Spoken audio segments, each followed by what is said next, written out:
यखिरून वाव और खर्रा यखिरू वही कलमा दोबारा आ गया। यखिरून वो औंधे मुंह गिर पड़ते हैं, लिल अस्कान अपने ठोड़ी के बल, यबकून बका यब की कहते हैं रोने को, उनके आंसू निकल आते। वो उन तो जमा की अलामत।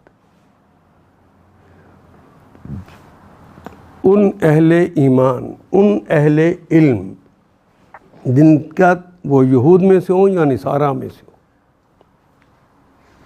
वो अब्दुस्सलाम, वो जो पहले दौर में मुसलमान हुए यहूदियों में से, उनकी तारीफ की जा रही कि रसूल देख अहले इल्म तो तेरे पास आ गए हैं ना, तो कब ज़रूरी है हर एक को मनवाना तो तेरे बस में ही नहीं है ना, इसकी ज़रूरत है, ये तो इम्तिहान का है। अहले इल्म आगे हैं, उन पर पहली मालूमात मौजूद थीं, वो तो सजदे में गिर कर रोते हैं। वह यजीदुहुम, और ये रोना जो है वह यजीदुहुम, और वो बढ़ा देता है, ज़्यादा कर देता है हम उनको, खुशूअन, अल्लाह की खशियत के अंदर उन्हें और बढ़ा देता है। मैं कोई बात समझा सका? अच्छा, ये मैंने तो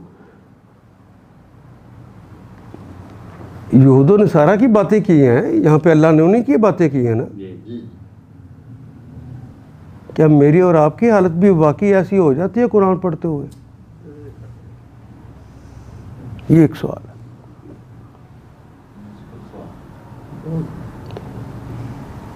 वो जब आप शबीना कर रहे होते हैं, वो जब आप तरावी पढ़ रहे होते हैं, यही सोच के कि मैंने समझ के रब के ऊपर हुजूर बातें सुनकर उनकी, और फिर सोचेंगे तो आपके आंसू निकलेंगे ना, छू मंतर से तो नहीं निकलने ना, दिल के ऊपर असर होगा तो निकलेंगे ना। हाँ, एक और बात भी कहूँ, हाँ निकलते हैं लोगों के आंसू, वाह वाह करते हैं, सुभान अल्लाह भी कहते हैं, लेकिन किसी की खूबसूरत आवाज़ पर कह रहे होते हैं, अल्लाह के कलिमात पे नहीं कह रहे होते। उन्हें पता ही नहीं होता कि अल्लाह ने क्या कहा। वो तो मतलूब ही नहीं था।